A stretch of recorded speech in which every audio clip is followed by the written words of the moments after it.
Buenas tardes, amigos y hermanos, Dios les bendiga. En nombre de Capilla Calvario, Higher Ground, Ministerio en Español, le doy la bienvenida a cada uno de ustedes en esta tarde de estudio bíblico. Si es primera vez que sintonizas este canal, te doy la bienvenida en nombre de Capilla Calvario y te sugiero que te suscribas para que recibas las notificaciones cuando estamos subiendo estos videos de estudios bíblicos. Esta tarde estamos estudiando siguiendo en el segundo libro de los Reyes, en el capítulo 21, tengo el tema los perversos reinados de Manasés y Amón. Y una pregunta, ¿cómo influye la conducta de los padres en los hijos? Bueno, los padres transmiten muchas cosas sin necesidad de usar el lenguaje a través de otros canales que tiene que ver con cómo los niños son especialmente sensibles y como nosotros los padres influimos en los valores, en las creencias, en las normas que le ponemos e incluso hasta en los conflictos que tenemos en nuestras vidas. En hogares que son divididos por creencias, cuando los hijos crecen y toman caminos diferentes, los padres es común que cuando surgen dificultades en su comportamiento, hay acusaciones entre los padres, culpándose el uno al otro por los resultados que están viendo en su hijo, o su hija o sus hijos. Pero, ¿qué hay cuando en el lugar padre y madre son creyentes, practicantes, que son constantes en sus servicios dominicales, en sus estudios bíblicos entre semana, e incluso hasta sirven en la iglesia, en algún ministerio, incluyendo sus hijos también? Bueno, al crecer, ¿qué es lo que sucede? Cuando estos niños crecen y toman sus propias decisiones, a la vez, en esas mismas decisiones que toman, son contrarias a lo que los padres les han enseñado, a lo que los padres han inculcado. ¿Qué es lo que sucede? Bueno, primeramente, los que critican o algunas veces los que juzgan son las personas de afuera. Lo primero que comentan dice, mira, y sus padres los llevaban todos los días o todos los domingos a la iglesia y a todos los estudios bíblicos, ¿verdad? ¿Qué pasó? ¿Por qué ahora el comportamiento? Y los padres, por otra parte, se preguntan, ¿en qué fallé o en qué me equivoqué? ¿Es que somos buenos creyentes o somos un mal ejemplo? O cosas similares así. Bueno, nada de eso. Mira, si tú como padre, como madre, los has criado en amor, dirección y corrección del Señor, junto con el ejemplo de la devoción piadosa, tú has cumplido. Lo demás es parte del carácter de tu hijo o de tu hija que a través del desarrollo se va enfrentando en su propio desenvolvimiento y va a tener su propia responsabilidad y va a tener que enfrentarse con su creador en una relación donde él o ella está tomando su decisión. En el estudio de este día, vemos cómo un hijo, teniendo un buen ejemplo de sus padres, decide tomar el rumbo contrario hasta que se tuvo que enfrentar con su realidad en la experiencia de su vida. Estoy hablando de Manasés. Por eso el tema es los perversos reinados de Manasés y Amón, porque vamos a tocar con respecto a estos dos personajes, dos reyes de Judá. Abra entonces sus Biblias para que usted me siga en la lectura en el capítulo 21 del segundo libro de los Reyes. Manasés fue un rey de Judá que gobernó entre el año 697 a.C. al 642. Dice en los versículos 1 al 2, ahí da un resumen del reinado de Manasés. Y se conoce como un gobierno de maldad durante 55 años. En otras palabras, no necesariamente porque dure bastante un gobierno, es porque es buen gobierno. No siempre es así. Dice que de 12 años era Manasés cuando comenzó a reinar. Esto significa que nació posiblemente durante los 15 años de vida que Ezequías pidió. ¿Se acuerda que estudiamos eso cuando a Ezequías se le dijo, ordena tu casa porque vas a morir. Todavía no tenía descendencia. Y él ora a Dios y pide tiempo, y Dios le da más tiempo a él. 15 años más de vida. Entonces posiblemente en estos 15 años es cuando ya pues engendra a Manasés. Nace Manasés, crece bajo la influencia de este padre piadoso, un padre, porque Ezequías era un buen padre y a la vez un buen rey. Es considerado uno de los buenos reyes de Judá. Dice que reinó este joven, este Manasés, reinó en Judá 55 años. Fue un gobierno, como sea, largo. Según las abominaciones de las naciones que Jehová había echado delante de los hijos de Israel, esa fue la conducta de él. Se comportó de una manera en la que este joven, cuando al comenzar a reinar, se desvió. Manasés imitó los pecados tanto de los cananeos que habían expulsado a los israelitas de ese lugar, como los mismos pecados que había practicado los reyes del norte de las 10 tribus, según lo que nos dice el segundo libro de Reyes, capítulo 16, versículo 3. Pues del mismo modo que Dios trató o trajo juicio también a las 10 tribus de Israel, ahora por el pecado de Manasés también Jehová iba a traer castigo a la impenitente Judá. Los versículos 3 al 9, ahí describe los pecados específicos de Manasés. Sí, porque él volvió a edificar los lugares altos que su padre Ezequías había derribado. Porque Ezequías cuando comenzó a gobernar, limpió a Israel, Judá, el templo y todos aquellos lugares. Pero ¿qué pasa ahora? Manasés, que llega a gobernar, se opuso en cierta forma a las reformas que su padre Ezequías había hecho en Judá, y regresó la terrible idolatría al pueblo. Esto nos muestra a nosotros que el arrepentimiento, las reformas y algún avivamiento no son condiciones permanentes. Muchas veces hablamos de los avivamientos que la iglesia ha tenido en cierto tiempo, en cierto año o en cierto tiempo de predicación. Y eso nos motiva. Y ya han pasado varios años y comentamos con aquello. Pero no siempre es perdurable. ¿Por qué? Porque estamos inclinados a la maldad. Lo que se logra en un tiempo puede ser revertido después a un estado anterior y volver a la maldad. ¿Y qué fue lo que hizo este Manasés? Levantó nuevamente los altares a Baal e hizo una imagen de acera. Sí, Manasés no quiso imitar a su padre.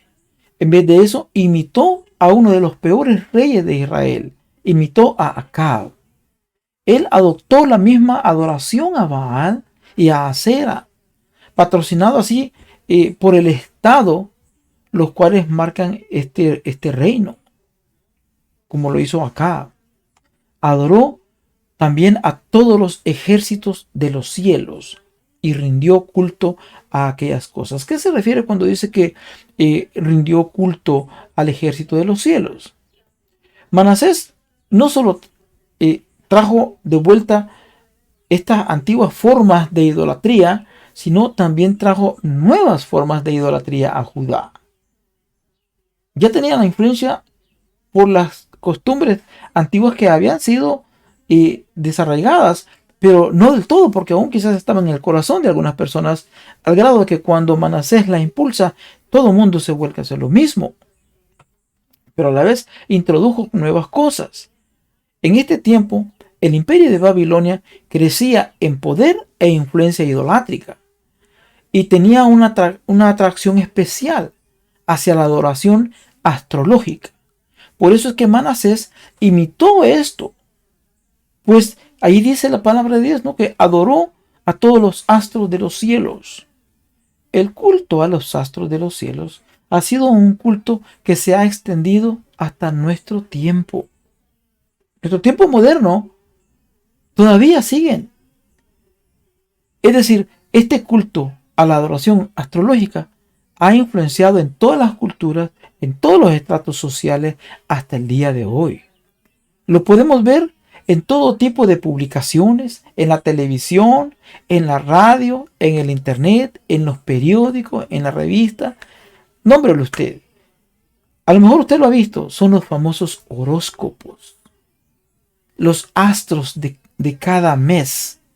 Te atrapan con sus palabras de espiritualidad y de limpieza, de signos zodiacales que son regentes en tu vida y que cosas así por el estilo. No palabras especiales que utilizan ellos para atrapar la atención de las personas.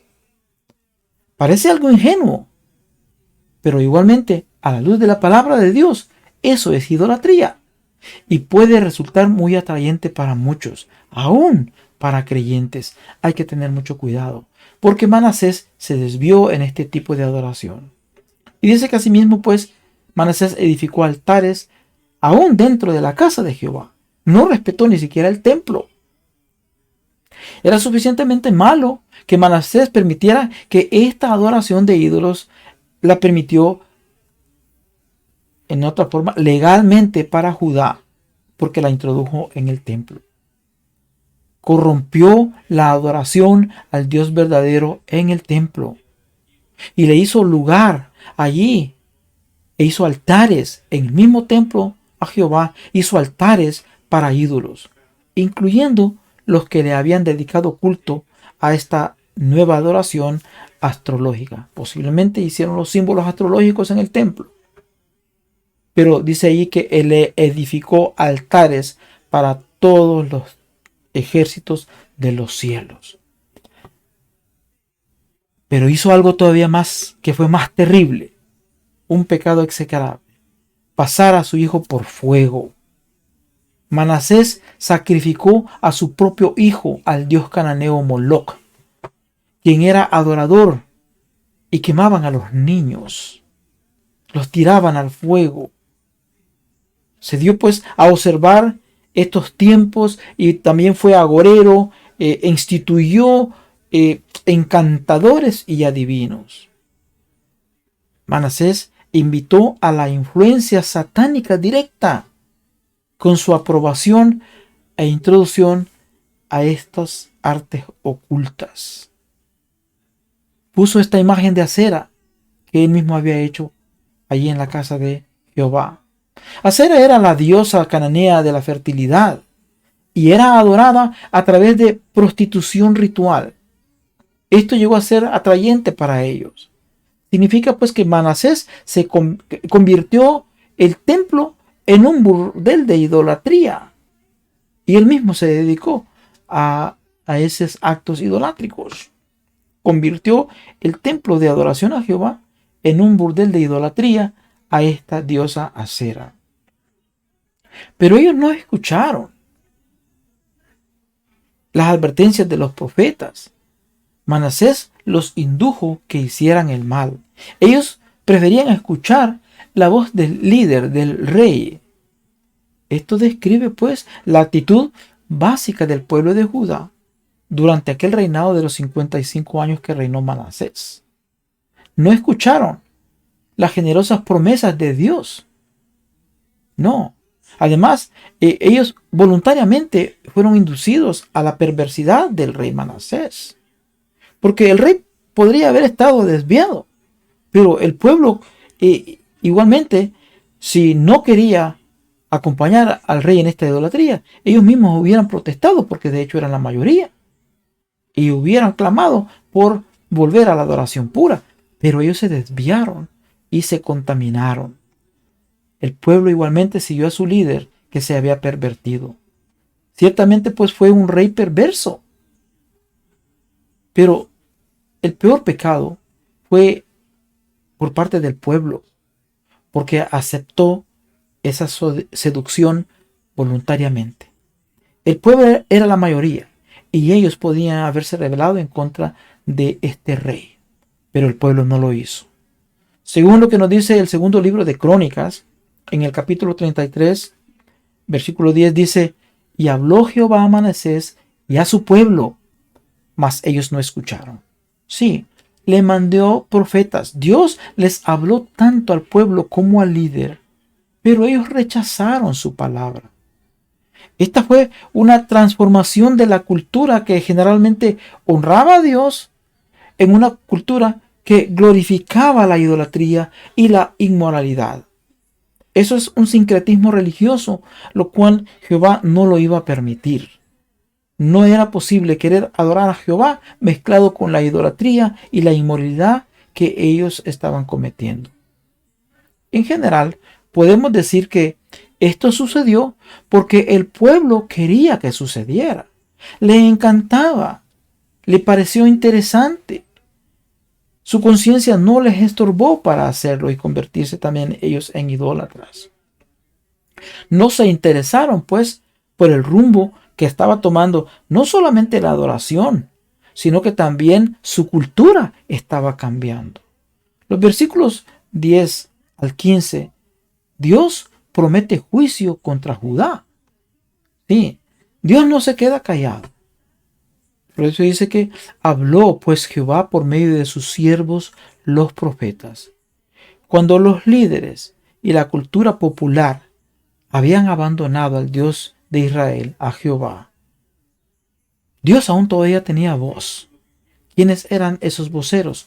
Los profetas. Estos profetas obedientes le hablaron al pueblo desobediente. Los profetas fueron Oseas, Joel, Nahum, Habacuc e Isaías, que son estos profetas que estuvieron en el tiempo contemporáneo cuando Manasés. En estos 5 versículos siguientes continúa la suma de estos profetas, es decir, de lo que hablaron, el tema, la exhortación que tenían para ellos, ¿no? Porque le decían, has hecho mal, que todos lo que hicieron los amorreos que fueron antes de él. En otras palabras, les hacían ver, mire, ¿cómo es posible? Los amorreos estuvieron entre las tribus cananeas que vivían aquí en este lugar, esta tierra, la tierra que fue prometida y que ustedes lo sacaron.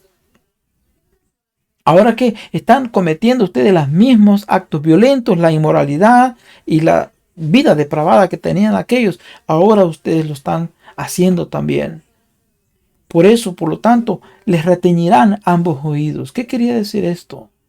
Bueno, lo que quería decir es que Dios les iba a traer juicio. Era una señal de juicio. Era una señal de juicio severo que se acercaba. Nosotros podemos encontrar en el primer libro de Samuel, capítulo 3, versículo 11, y en Jeremías 19:3, les habla de las mismas expresiones. Y extenderé sobre Jerusalén el cordel de Samaria.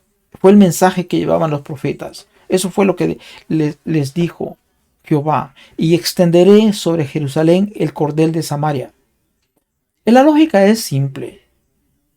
Dios les estaba diciendo, si Judá insiste en imitar los pecados del reino del norte, entonces respondería también como el juicio con el que había traído a las 10 tribus norteñas. Iba a ser similar.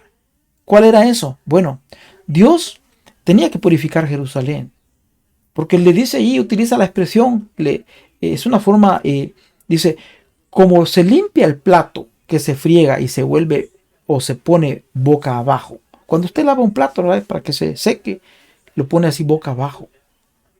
¿Qué quiere decir esto? Estaba hablándoles en un lenguaje simbólico que les estaba diciendo, voy a desampararlos, no van a ser protegidos. En otras palabras, les estaba diciendo, ustedes van a quedar desolados. Desolados. Sí. En el versículo 16, Manasés persigue al pueblo de Dios. Entonces Manasés se puso a derramar sangre inocente. ¿Qué quiere decir esto?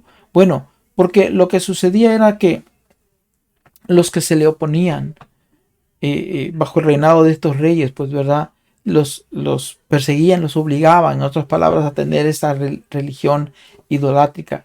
Ya era demasiado tarde, ya el pueblo se había contaminado, ya se había introducido toda la idolatría. Para que el pueblo se rebelara tenía que haber sido desde el principio, pero ellos no lo hicieron. Por eso es que en estos sacrificios posiblemente algunos padres no querían sacrificar sus hijos a Moloch, de tirarlos al fuego, pero como ya se había convertido en una práctica, ya lo habían hecho parte de la cultura. Y la cultura del pueblo de Israel no era esa, porque Jehová quería que se limpiaran de todas esas acciones idolátricas que aquellos pueblos, que ellos mismos habían sacado de ahí, tenían. Pero ellos ya lo habían adquirido como parte de su cultura. Y por eso quizás algunos padres que no querían sacrificar a sus hijos huían. ¿Y qué dice la Biblia ahí? Que Manasés entonces llenó Jerusalén hasta los extremos de sangre. La sangre de sus víctimas. Vemos pues la trágica progresión del reinado de Manasés. Primero, la idolatría. Luego, no solamente se introduce la idolatría, sino que también la promueve. Luego después también es apoyada financieramente porque es parte del reinado, trae nuevas y enseñanzas idolátricas de otros lugares, de Babilonia. Pero ¿qué sucede con esto? Una vez habiendo ya promovido el mismo liderazgo, esta idolatría, quiere decir que entonces se debilita la adoración al Dios verdadero. ¿Qué es lo que quedaba? Bueno, los adoradores del Dios verdadero ahora son perseguidos, son asesinados, y es por eso que Jehová tiene que traer juicio. El juicio de Dios viene y los profetas están allí para anunciarlo. Por eso le dicen, para que como hicieron lo malo ante los ojos de Jehová, pues igualmente pues ahora tenían que traer juicio. Se cree de que debido a esto Manasés mandó a cerrar al profeta Isaías. Según en Hebreos 11:37, el escritor de Hebreos menciona la expresión fueron aserrados. Esto no está en alguna otra parte de la Biblia, pero dentro de lo que es el contenido histórico de las historias rabínicas, se cuenta de que a Isaías lo aserraron, lo martirizaron, aserrándolo por mitad. Bueno, es posible que eso haya ocurrido. Esta tradición rabínica es considerada un libro apócrifo, no está dentro de la Biblia. Y esta tradición rabínica tiene un contenido que se llama la ascensión de Isaías. Y tiene varios capítulos. Y ahí es donde comenta de que Manasés mandó a cerrar a Isaías con una sierra de esas para cerrar madera. Lo cortaron en dos. Sigamos con el relato. Los versículos 17 al 18. Ahí vemos nosotros la conclusión del reinado de Manasés. Dice que todo lo que hizo, el pecado que cometió, este fue una terrible legado prácticamente que estaba dejando Manasés.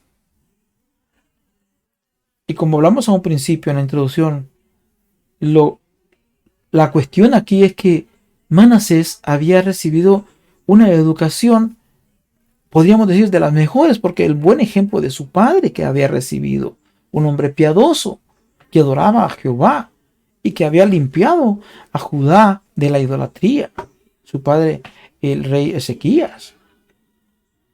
Ahora, cuando estudiamos nosotros este libro, el segundo libro de Reyes, también tenemos que concurrentemente ir a otra sección en lo que tiene que ver con Crónicas, porque en Crónicas también están los registros de los reyes. Ahora, el segundo libro de Crónicas, en el capítulo 33, versículos 11 al 19, ahí describe un notable arrepentimiento de parte de Manasés. En el segundo libro de los Reyes no lo menciona, pero sí lo menciona el segundo libro de Crónicas. Ahí dice lo que sucedió, como trajo juicio Dios, trajo la advertencia. Y como no habían escuchado estas advertencias, ¿qué es lo que sucede? Bueno, Jehová permitió a los generales asirios ir contra Judá. Manasés es capturado y en una de las batallas lo agarran, lo aprisionaron, le ponen grilletes. Incluso eso incluía ponerle un anillo así en la nariz para llevarlo amarrado. es atado en cadenas y lo llevan cautivo y lo entregan hasta el rey de Babilonia. ¿Qué hizo Manasés? Imagínense, después de un monarca altivo, mimado, que gobernó desde los 12 años con el poder absoluto, ahora se encuentra por primera vez derrotado y humillado. Sí, había sido humillado porque lo llevaron hasta con grilletes en la nariz, grilletes en las manos y en los pies, atado en cadenas, puesto bajo humillación, llevado al exilio. Ahí, en esa soledad del exilio y de la prisión, Manasés tuvo tiempo para reflexionar. Allí se enfrentó a su realidad.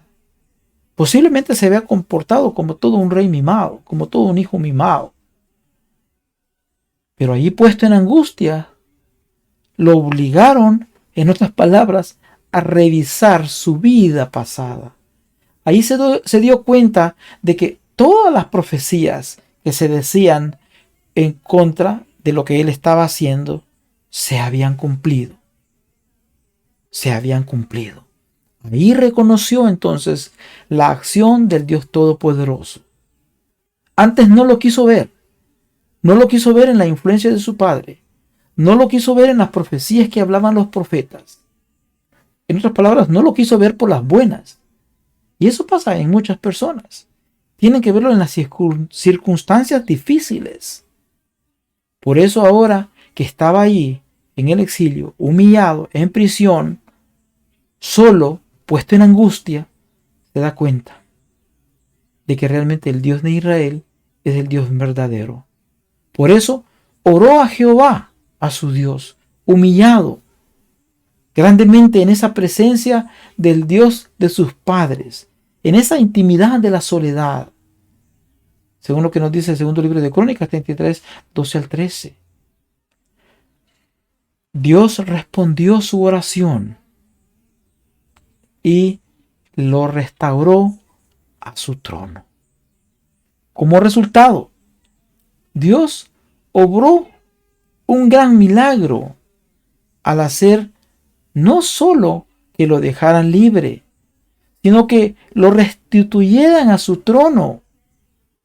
Pero la clave se encuentra en la frase: se humilló grandemente en la presencia de Dios. Sí. ¿Qué lección nosotros podemos tomar de esto? Esta lección para nosotros es que si Dios puede perdonar a un hombre tan malo porque se arrepiente, puede perdonar a cualquiera.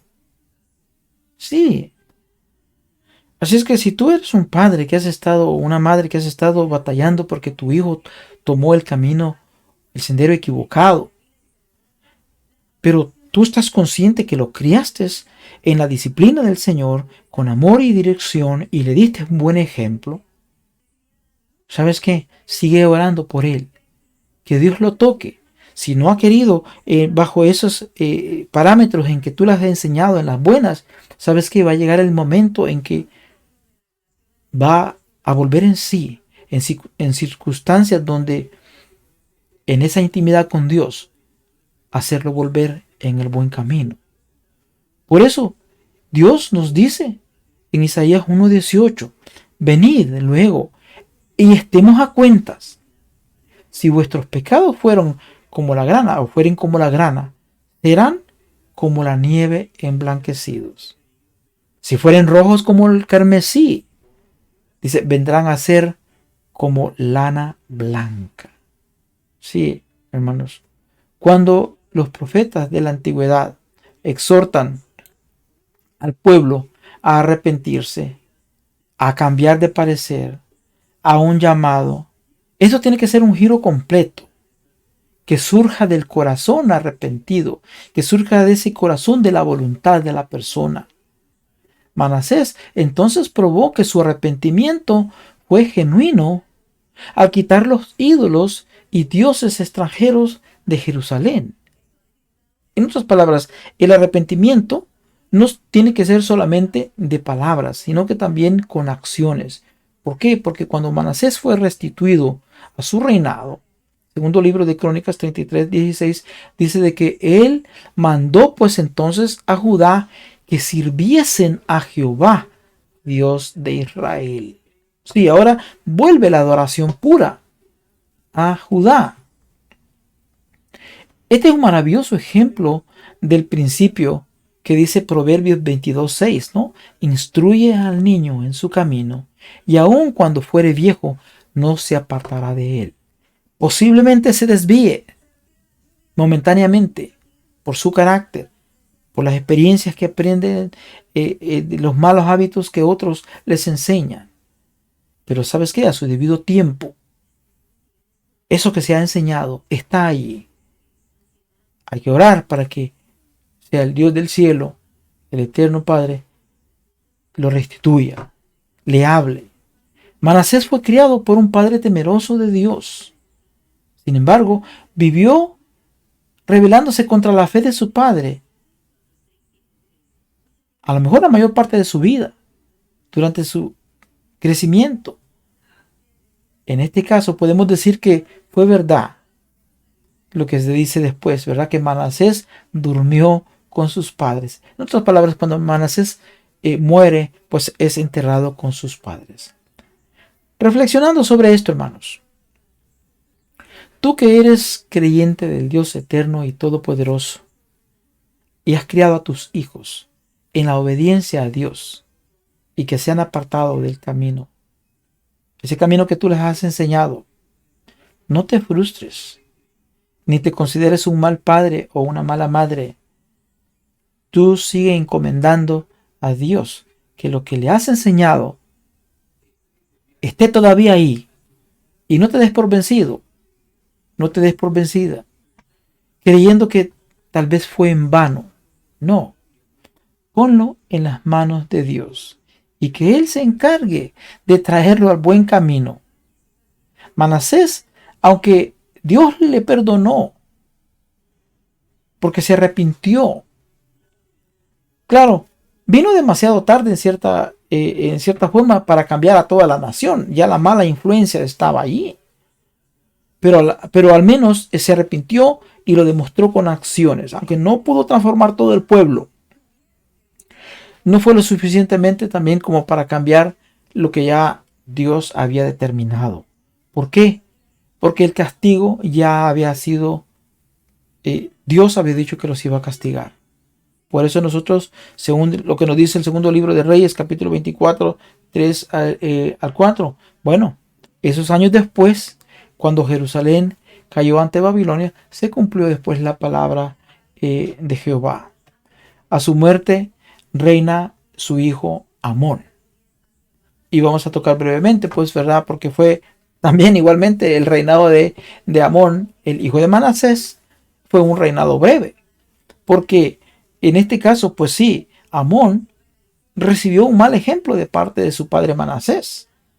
Aunque Manasés se arrepintió al final, parece ser que a Amón, ese arrepentimiento de Manasés no le influyó en nada, le influyó más el mal ejemplo que ya había recibido en los primeros años. Por eso leemos nosotros en los versículos 19 al 22 cómo el perverso reinado nada más duró 2 años del hijo de Manasés, de Amón. Sí, este inusualmente corto reinado es una indicación de que la bendición de Dios no estaba sobre este reinado de Amón. Dios no quería que Amón siguiera reinando allí en Judá. Porque este Amón entra e hizo lo malo ante los ojos de Jehová, como había hecho Manasés su padre a un principio. Y la nueva reforma que había comenzado Manasés, Amón no la siguió, sino que volvió a la maldad. Por eso dice en el segundo libro de Crónicas 33:23, dice que este Amón nunca se humilló ante Jehová como se humilló Manasés su padre, sino que más bien aumentó el pecado. ¿Qué es lo que sucede? Bueno, del versículo 23 al 26 nos habla ya acerca del asesinato de Amón. ¿Por qué? Porque los siervos mismos conspiraron contra de él y lo mataron al rey allí en su casa. Esta historia de conspiración y asesinato parece ser algo que Sucedía muy común cuando habían situaciones como esta, pero no era muy común entre los reyes de Judá. Lo era entre los reyes que estaban en Israel, en las 10 tribus, porque ahí sí había mucha idolatría. Pero igualmente, ¿qué le sucede pues a Amón? Sus mismos siervos conspiraron en contra de él. La Biblia no nos da muchos detalles, los motivos por qué lo hicieron, ¿verdad? No nos da la escritura ninguna razón por qué esta conspiración fue por causas desconocidas. Pero lo que sí se puede saber de que eran periodos turbulencios. Asiria crecía estaba gobernando con mucho poder, pero también Babilonia ejercía influencia. Por eso dice ahí, ¿no?, que entonces el pueblo de la tierra mató a todos los que habían conspirado en contra de Amón. En otras palabras, hubo una revuelta en que aquellos conspiradores, sus mismos siervos de Amón, mataron a Amón. Pero también el pueblo hubo una revuelta y mataron a aquellos que habían matado a Amón. De alguna forma fue una señal de esperanza, porque con esto les daba al pueblo de que llegara un rey diferente. Por eso ponen al hijo de, pues llega Josías, sigue gobernar después de Amón, ¿verdad?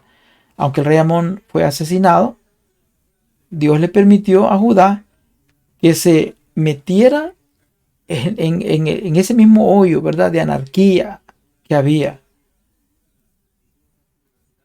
Pero pusieron después a un rey, su hijo, ¿no?, el rey Josías, sigue pues gobernando. Lo cual nosotros, concluyendo con el estudio de esta noche, podemos nosotros pues comprender, ¿verdad?, de que Dios es el que está en control. Él permite. Y muchas veces nosotros pensamos, ¿por qué Dios permite estas cosas? ¿Por qué no las corta de tajo, verdad? Pero bueno, Dios en su sabiduría le permite al hombre obrar aún cosas que son malas, pero a la vez también Él trae juicio. Su plan sigue adelante.